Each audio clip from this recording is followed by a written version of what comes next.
Hello, everybody. Welcome to another segment of Community Good News right here on the new ADDCT Network global television platform.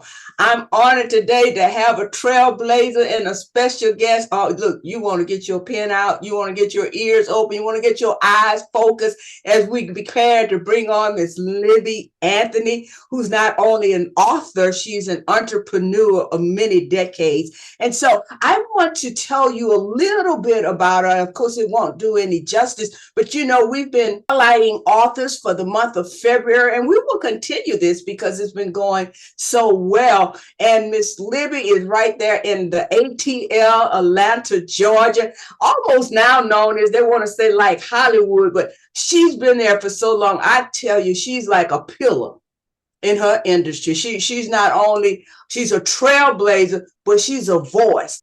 And I so appreciate Miss Libby for putting her history of experiences in publication.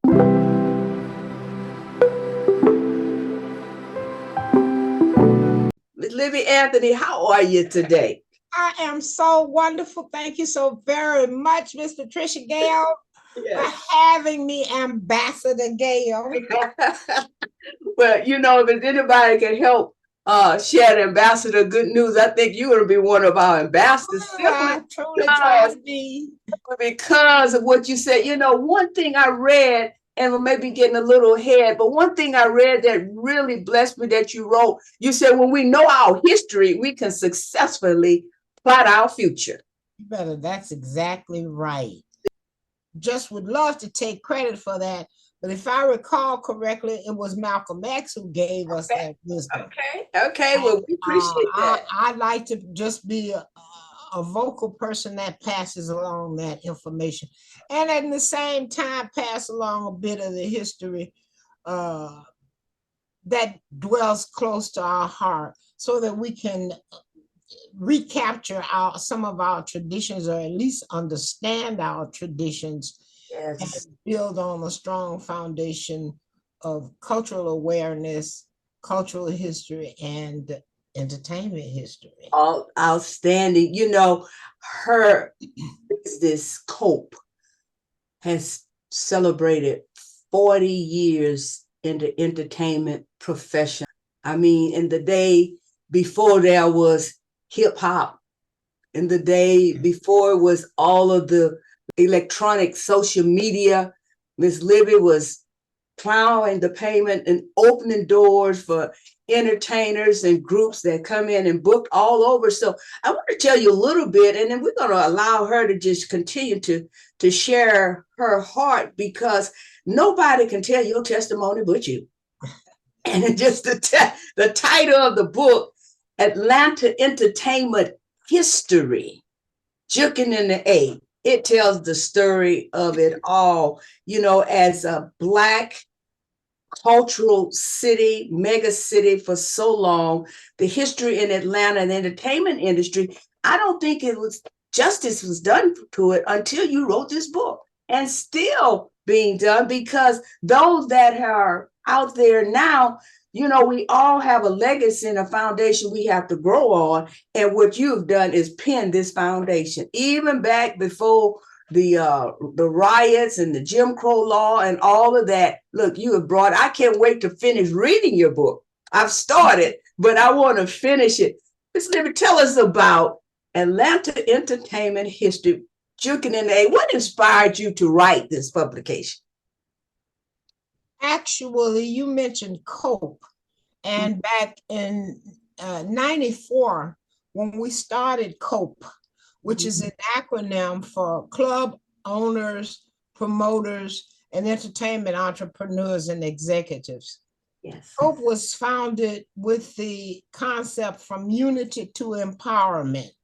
So if we felt like we could gather Black club owners and event promoters and artists and those in the entertainment field together, we could plot a path of economic empowerment. When we were putting that together, of course, with any conference, we initiated a 3-day conference. And with any conference of that sort, you want to have a journal. So in putting the journal together for the conference, I thought it would be important, since it's Atlanta, to know a little bit about the Atlanta entertainment history. As would have it, a girlfriend of mine did quite a bit of research way before 94, I said. Yes. Before the internet, there wasn't no go to Wikipedia or Google or any of that. You had to go to the library. All right, say that. They had something. This was even before the Auburn Avenue Research Library, which is kind of concentrated on Black studies. Nevertheless, she began putting together the history of entertainment in Atlanta. May she rest in peace. Let me say her name, Philippa Lassiter. At any rate, right before COVID, I, for some reason, took that journal out and started reading that history. And I found a couple of things I knew had learned since that time were in error. So I just started, researching and finding that out, researching and listening, looking for some other information. COVID hit. I'm a booking agent. I'm a national booking agent of celebrities. Nobody going nowhere. Industry shut down. Venues shut down. Artists had dates they couldn't play. I was out of business per se for 2 years, and sitting around with nothing to do and nobody to talk to on the phone about. Tell me about it. The birds in my plants. I decided, okay, let me do a little bit of research, and the book was born. I know, and you know this well, if you follow spirit will reveal all things to you. And as I just started researching, a concept came, and then inevitably the words came. And because we do have the internet, I was able to do quite a bit of research so that when I went to the library, I wasn't starting over any of the history. Let me interrupt you. You said something very significant. You said a concept came, and then the words came. The words came. I think some people that are inspiring to write and may not have started, that have a concept, to adhere to what you just say. Okay, go ahead, continue. Right, yeah. And that's very important. If you have a concept, I like to say this, Pat, I work from the spirit. Yes. And if you have a desire, we know desire is a thought, an idea that comes from the big sir, that comes from the universe, our God, our creator, our universal force. That comes to us. When it comes to us, it is equipped and ready to bring all the elements. All you have to do is this is where I believe. Now, everybody else gonna have their own thoughts about it. That if you open yourself up, the thoughts, the way will come. And I stand on that as a 35 plus year entertainment professional with no knowledge of the industry when I came in. Nevertheless, back to the point, COVID birthed the book. And that's interesting. COVID birthed this network. Hey, COVID gave us an opportunity to start over, examine ourselves, and start over as such. Start over, go to another level. You know, one of the topics that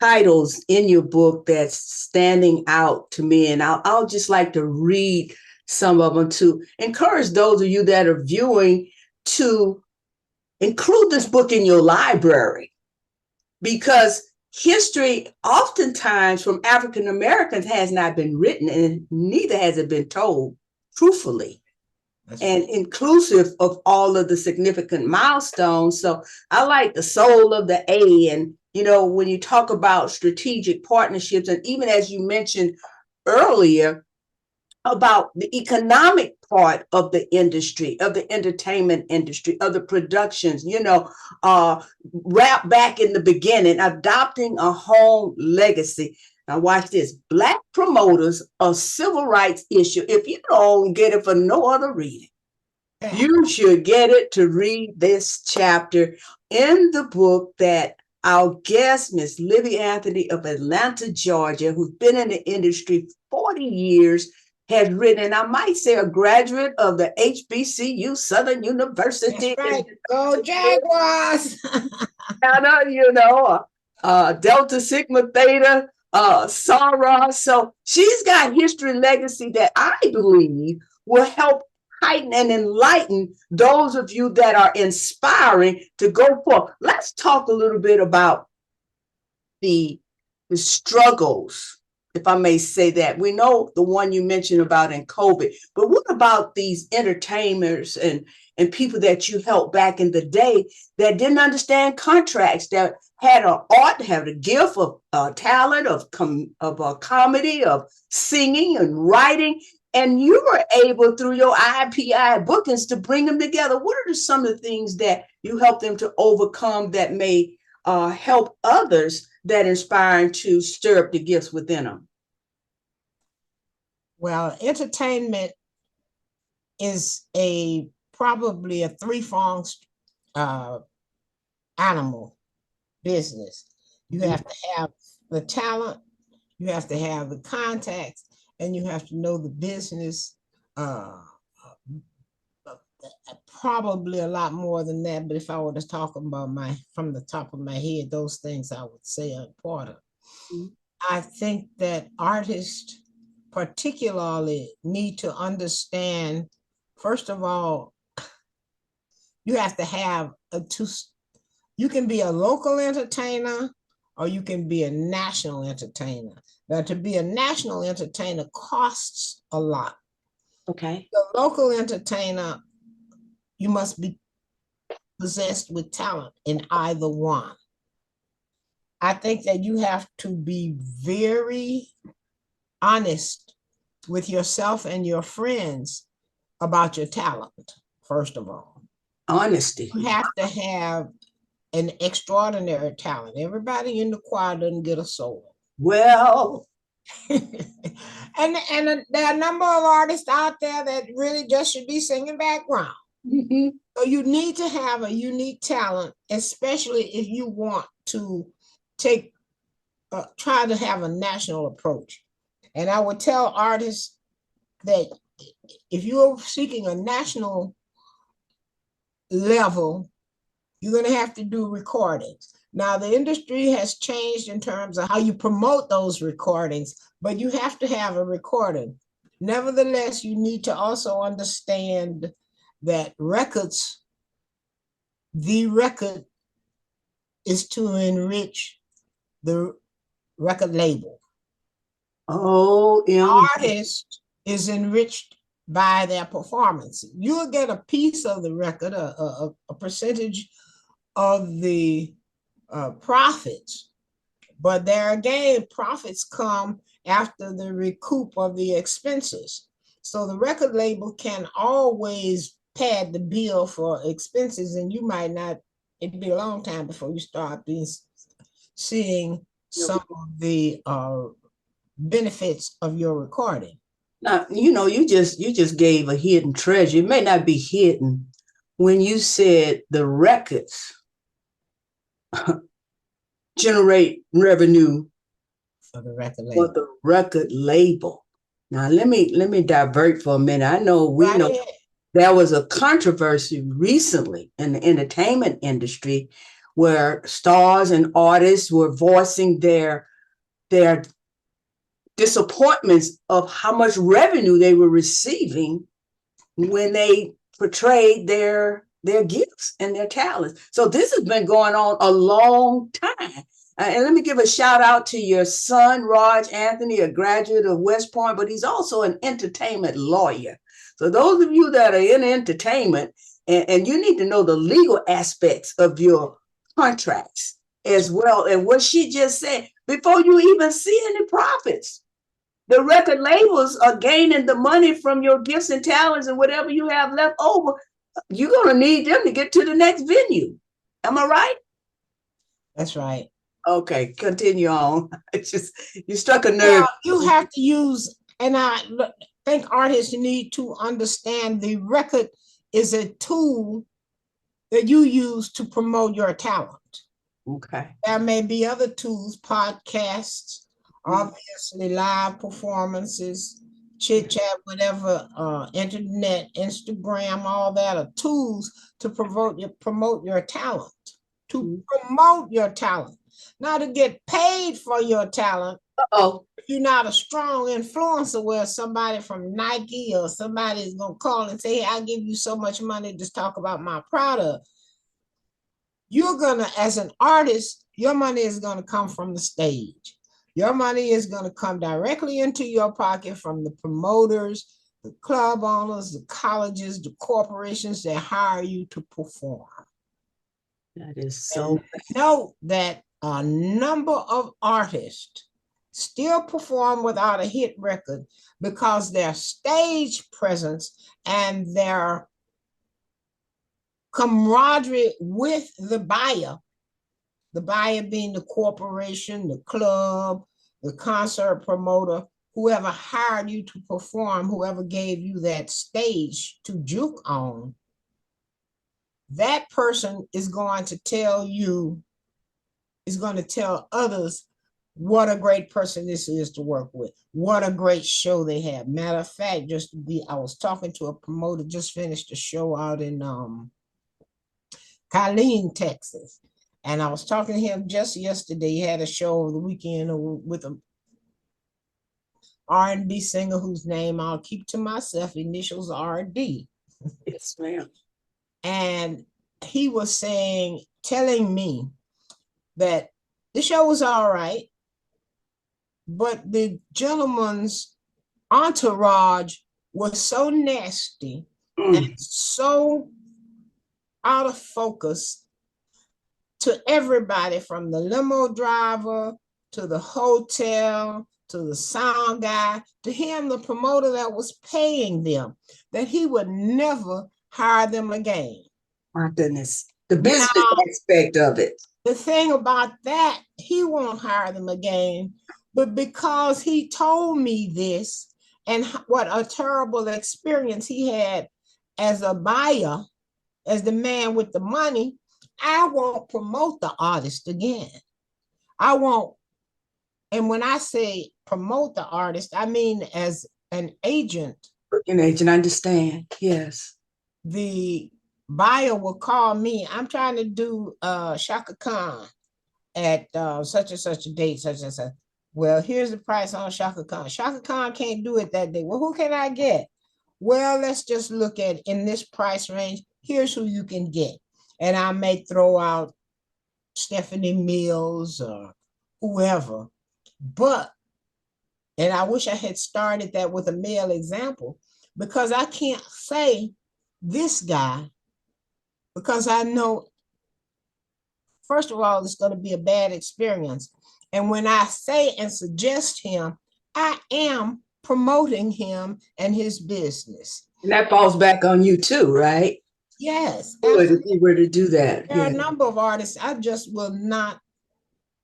Now, if the buyer calls and say that's who they want, I'm not crazy. I'm gonna tell him what the situation may be. A disclaimer. I am going to get the money. Give a disclaimer. With a disclaimer. Yes, yes. Yeah. You know, I think that is very intricate information that those in the entertainment industry needs to know. Again, our special guest on Community Good News right here on the ADDCT Network Television is Miss Libby Anthony. She is a trailblazer and an author, and that which you are hearing, you should also read in her publication, which you can get on Amazon.com. May I say, we're going to take a break, and we're going to come back and continue this conversation with Miss Libby Anthony. Stay tuned now.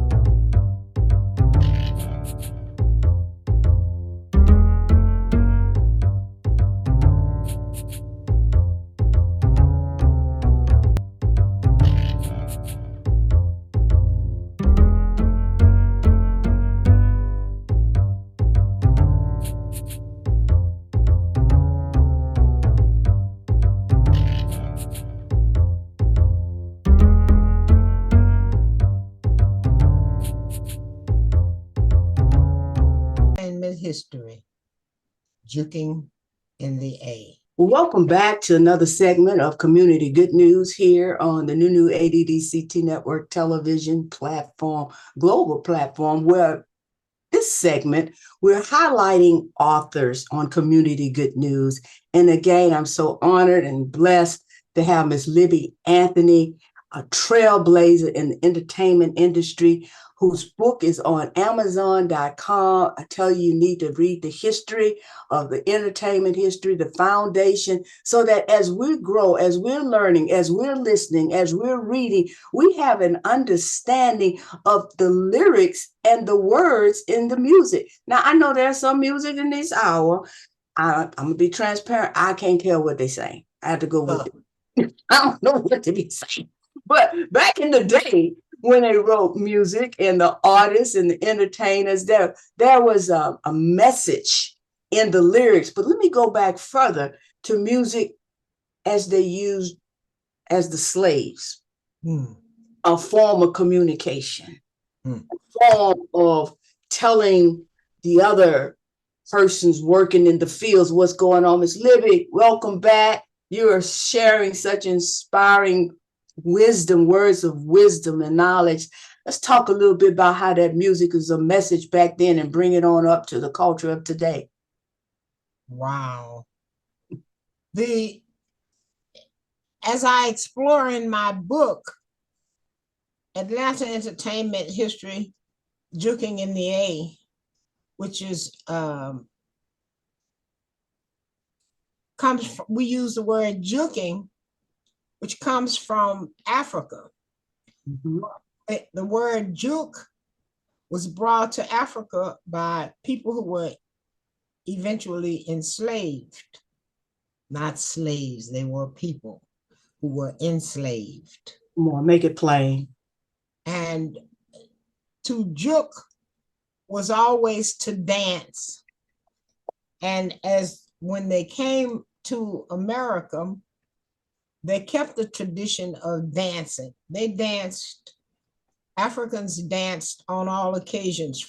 They had dances when the crop came in, dances when there was a baby born, dances. And of course, to dance, you had rhythm.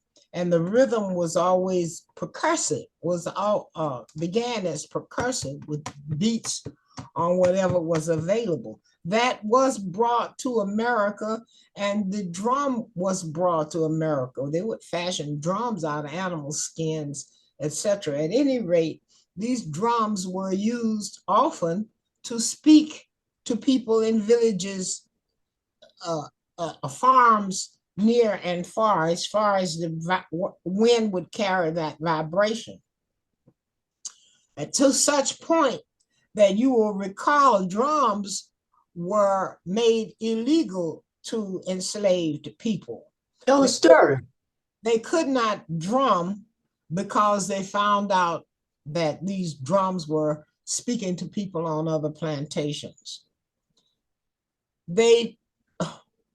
The master would do a number of things to prevent the enslaved people from communicating, but they communicated still. They made songs, many of which have gone still treasured as Steal Away, and Wade in the Water, songs that came from the experience of slavery. But to juke was always used by the slave master, that on days off, which we assume that was a Sunday, days off, they would have a way to express themselves, to release tensions, to dance, to communicate, and to stay limber, and not to sit around. They would still be exercising. So Monday morning when they hit the field again, they would be stiff. And also this juke was an exercise of not only culture, it was an exercise of stability, physical stability also. Juke joint arose from little shanties and meeting places where enslaved people could dance, be percussive, say, sing, and oftentimes joins each other. The lyrics were always personal, expressive, personal. Then after such point that slavery ended, the people moved from plantations and migrated into little townships such as Atlanta, where there was work, but they still were able to find places to gather and juke, dance, sing, and socialize. Some of the first businesses Black people had in this country were juke joints, where they could employ and invite people over to their little barn or their little shed Yes. to dance, etc. These, as things progressed and people began to communicate beyond this plantation and that plantation, get on trains, and the railroad was built, then music began to spread around a little bit more. You imagine this is still before radios. My. Yeah. So juking became a cultural, and juking is a cultural foundation of our people. It is an economic foundation, entertaining foundation, and there's always been a place where people could come and meet, whether it was for political, you had the church and you had the juke joint. We often say as many people go to the juke joint as go to the church during the week. All right, that might still be the same today now. Yeah, nothing changed but the date. Nevertheless, and this is how Cope was also birthed, because we figured that if we could network clubs again, that they would be empowered not only to speak to the youth. We actually had a program called Youth Votes, where club owners would encourage patrons to vote. But that has always, the club has always been a foundation, and the juke joint has always been a foundation of our culture. I was at a conference years ago, a communication conference with people from around the country, leaders from around the country. And a gentleman from Los Angeles, from California, I think he was from the Bay. When we were giving our history in one of these sessions, and he said, when he heard the history of our name, he says, "Oh, I know your family." I'm like, "How do you know my family?" And he's Greenup is the family name. And he says, "Well, Mr. Greenup, your uncle, used to bring money to the from New Orleans. He'd bring money to the border, to the state line, to get Mr. King out of jail, Reverend King out of jail." I'm like, "No." Well, then I come to find out that was a great, the club owners and promoters were a great source of capital for the imprisoned, the freedom riders, etc. And they had an underground, as such, movement to provide cash, needed cash, you know. Yes. Now that today, when you say underground, I know in Atlanta it talks about, underground in Atlanta, but also what you just mentioned was how people came together, the meeting places, the gathering places, and pool their resources to help those that were trying to move forward or moving forward to keep going forward. So these are the things like in Black history that people don't talk about, they don't know about, and they should, so that hopefully it will bring together again unity in the community. That's right. Because there's such division, there's such disparity, and people are selfish. Unfortunately, they don't look to help others. There was someone I was speaking to recently, Don't lose your thought. And we were supposed to take a trip, and they said, well, I'm not going to be able to go. And I said, well, I understand. They said, I just bailed 2 people out of jail. I'm like, whoa, that was more important than going on the trip we were going on, I think, at the moment. You understand? And so if we as a people can come back to helping each other, not being selfish, sharing the resources of knowledge, as you're showing, as you're saying, networking the different businesses, there is an economic empowerment that we have amongst ourselves. That's right. I believe it's important that we tell our history, and the young people understand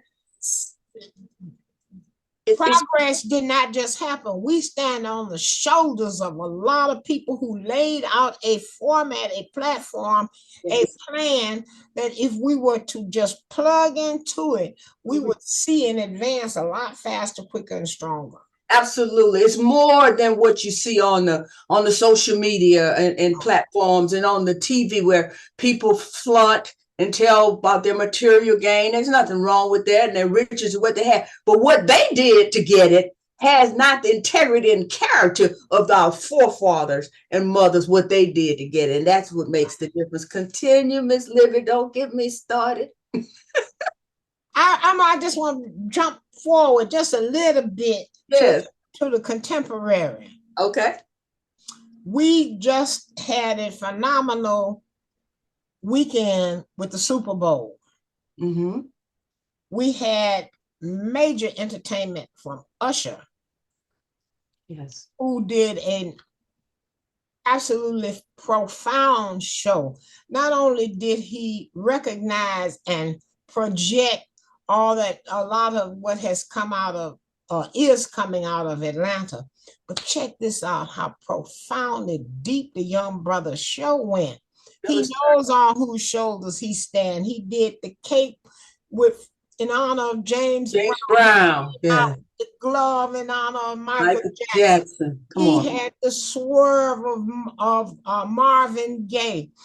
He understands, and the guitar of Prince, and there was so much symbolism in his performance. While he did embrace his friends and bring them up who are outstanding, he presented the foundation of his culture, his talent. And I highly respect him for not only understanding it and knowing it, but respecting it and bringing it forth. I hope in the next few days, people will concentrate a little bit more on some of the symbolism and appreciation he expressed to artists who came before him. He may be great for that reason, because he knows, as we speak of foundation, because he knows and appreciates.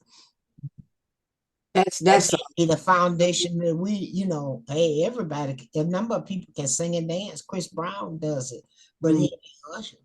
Mm-hmm. So I don't say that disparagingly. I'm just saying I could see Usher having a profound understanding of his foundation, of whose shoulders he stands on, and not only knowing, but expressing it in his performance. That's phenomenal observation that you have just brought to our audience attention, because many of us may not have seen it the way that you just spoke it.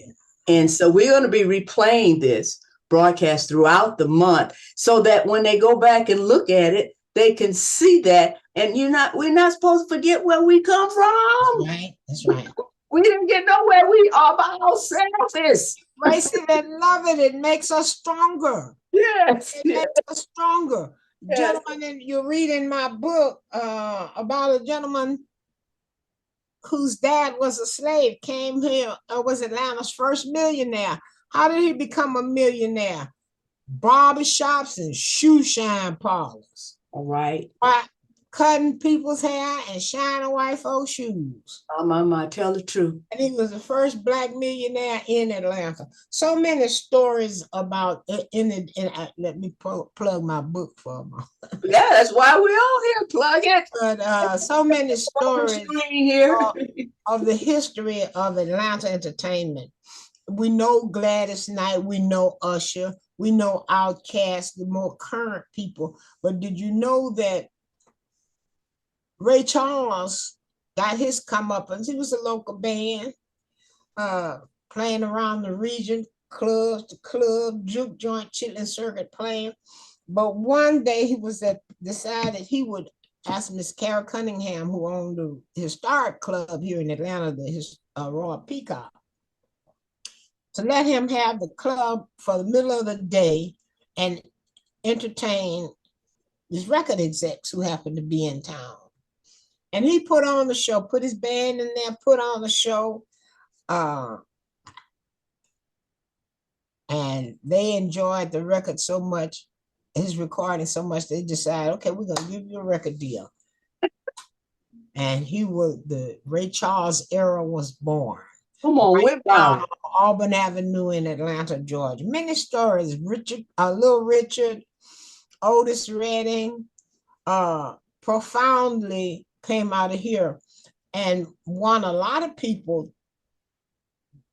Really, when we think of the juke joints and the blues, we don't go immediately to gospel, but there was a gentleman born right down the road in Villa Rica, Georgia, used to play all the little juke joints of Atlanta. This was in the 30s. Blues, actually became band director for Ma Rainey.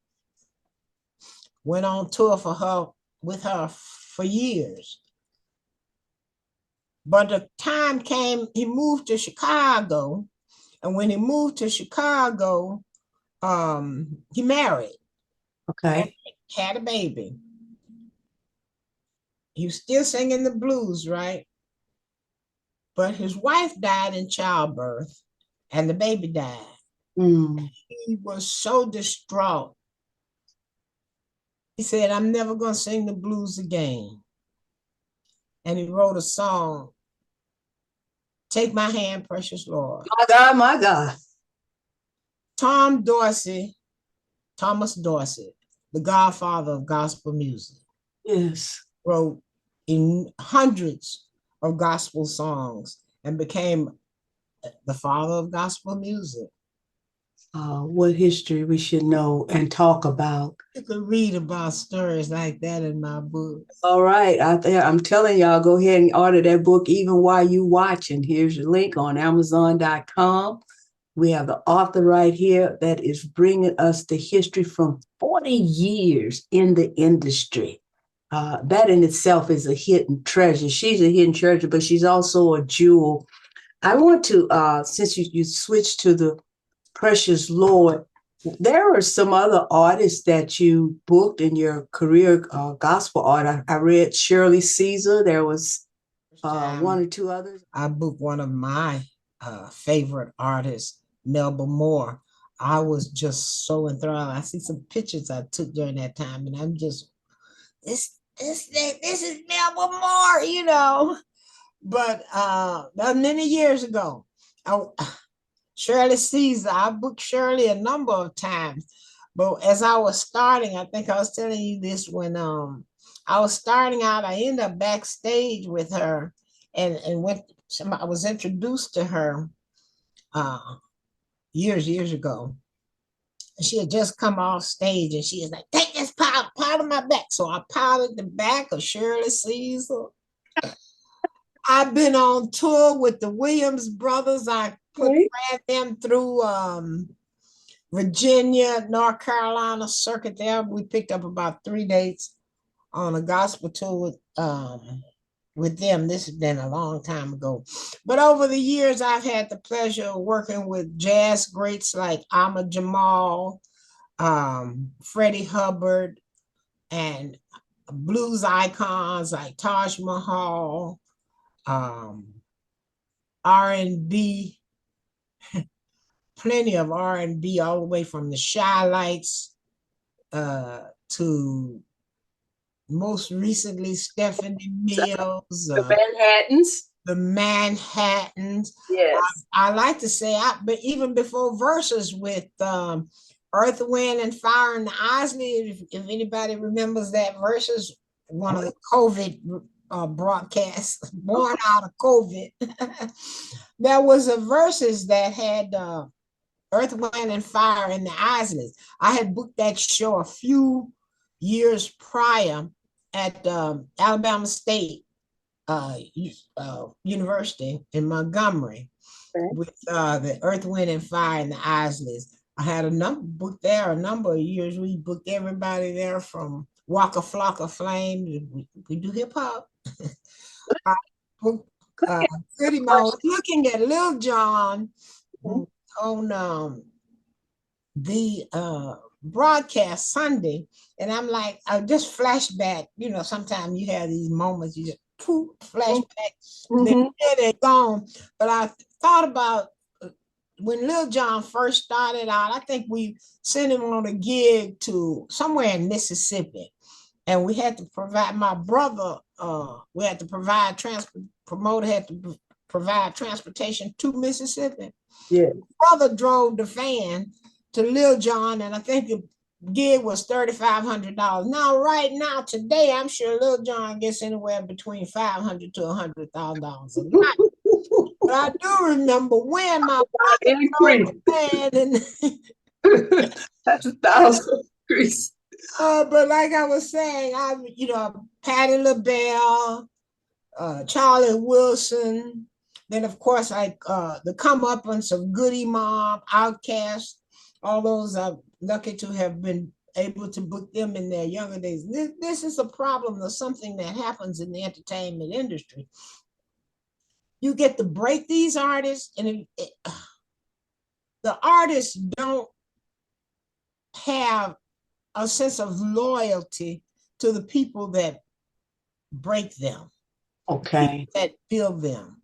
And that is a strong, you'll read about it in my book. It's something that's been going on, particularly in the Black community. I don't know about the white community or any other community, but I do know that particularly in the Black community, you can build an artist for years, provide fun dates for them until they reach that stage where they are appreciated and known by the other audience, at which point they divert all of their attention to the other managers and agents who are them with people who look like them. And the bag is bigger. And the bag is bigger. But, and nothing wrong with the bigger bag. But come back sometime. Don't forget the one that brung you. Right. I'm reminded of come back to the one that brought you up and say, let me do something for you. If I just host the show for you.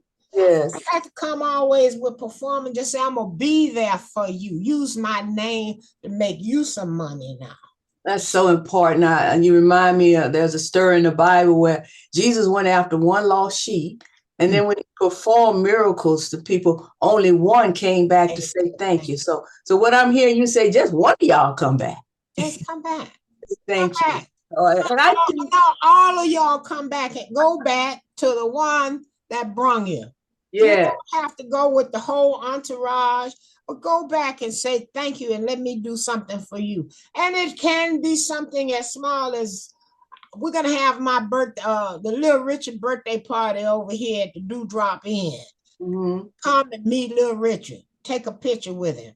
Yeah. That man gets to make some money off of that. You know, that's the business. Money he invested in you, and he didn't make any money. Business, entertainment. In any business, as we know, my forte being real estate, contracts, they say nothing's enforceable unless it's in writing. But even when it's in writing, I think what supersedes that is the integrity and character of an individual. You know, integrity and character to say, hey, look, you know, if it wasn't for you, and of course we know to give God all the glory. If it wasn't for you, I wouldn't be here today. And I think you ought to write a chapter on, I wouldn't be here today, Miss Lee. Your next book. That's the next book.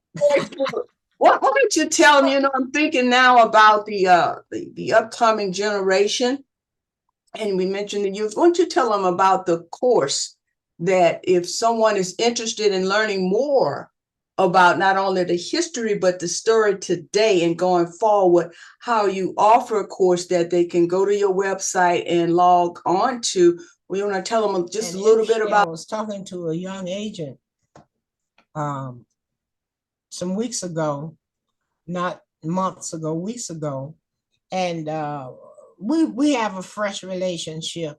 I've known each other. I know he's second generation. I know his family. I know who are performers. I'm not going to call anybody's name, but they are very well-known performers. I know his dad and brothers and stuff. Anyway, I was talking to him and he was saying, you know, Miss Libby, I just found out that you wrote the course that I use to train all my agents. My. I'm like, oh, I forgot I wrote the course. Anyway, the course is on teachable.com. My company name, booking agency name is Independent Productions, Inc. I have a website that uses the acronym IPI, Independent Productions, Inc. IPI bookings. That's what I do. IPI-bookings.com. You can find a link there to the course, How to Become a Booking Agent. Granted, I wrote the course some years ago, and some of the information in terms of, let's just say, the house needs remodeling, but it's got good bones. Right. So it's good bones. Some of the information is a bit dated in terms of websites you can use to consult, but the information in terms of general instructions is quite valuable if you want to become a booking agent. The link is at my site, ipi-bookings.com, and it's a course on how to become an entertainment agent, available at teachable.com. Sometimes you forget what, you're just so busy trying to get to the next place, you forget what happened behind you. I wrote another handbook that is still available online. It's the College Concert Handbook. I used to do a lot of concerts with college campuses with the student government. And I realized, as young kids and even some administrators did not have a full knowledge of how to produce a concert. Good bones still on how to produce a concert step by step. And that's available on the website. You can find it, College Concert Handbook. That's the name of it. Okay. College Concert Handbook. I want to thank you for coming on, sharing such valuable wisdom and knowledge. Thank you very much for having me. I hope I have honor and pleasure. I think you have shared light that needs to be shown and given techniques and wisdom to those that are coming. And I also believe that information you shared is causing a course correction for some that are out there in the entertainment industry or wanting to be, because lots of times they didn't have the book, they didn't have the manual, they got out there, they lost a lot of money. Mm-hmm. But what you have brought to the audience at this time is, I believe, pivotal. And we're in the beginning of the year. So we need to continue to run this to get the information out. Hey, I want you all to reach out to Miss Libby Anthony. Her information, contact information is on the screen. And she's still doing bookings. Available. She's still doing bookings. Entertainment for all occasions. and in all genres. I want to say also the comedian Country, was it Country Wayne? I saw Country Wayne, yeah. DC Young Fly. DC got a he is funny. DC got a TV show. I brought them to all them kids. I'm always there in the foundation, often at the foundation. Yeah, they grow up. A few of them stay in touch though. All right, Queen. But let me say this too. One last thing. Come on, you good? Be on the lookout. We are working on a documentary from the book. So wish us well. We do. We know that there ain't nothing we start we can't finish. So Right. we are in the process of producing. Well, shout back at us, and if we would love to share that Forward to it. I would with definitely. audience as We'll need you to do that. yeah, we're global, and to my surprise, a few months ago, I was looking because someone asked me about stats, and we've been building infrastructure and systems and foundations and the things of that nature. And I looked, and our broadcast is in over 10 nations, and I'm like, whoa, they watching us in Vietnam, they're watching us in Russia. Congratulations. It was very encouraging. All you have to do is step out. The universe will bust it open for you. Yeah, Step out on your dreams. dreams. Step out. Yes, so your broadcast will be broadcast globally. People can watch us on the Roku television, smart television, number one smart television platform that there is. We on the best of the best. And we also have video on demand. They can go back and watch the replay under Community Good News. Our website, www.addctnetwork.org, stands for American Dreams Do Come True. .org, and it's streaming 24/7. You can watch it on any Apple, Android device, video on demand. So we want you to watch Miss Libby Anthony and this interview on Community Good News as we're highlighting the authors that have had the pen of a ready writer. Bye now. Thank you. You're welcome.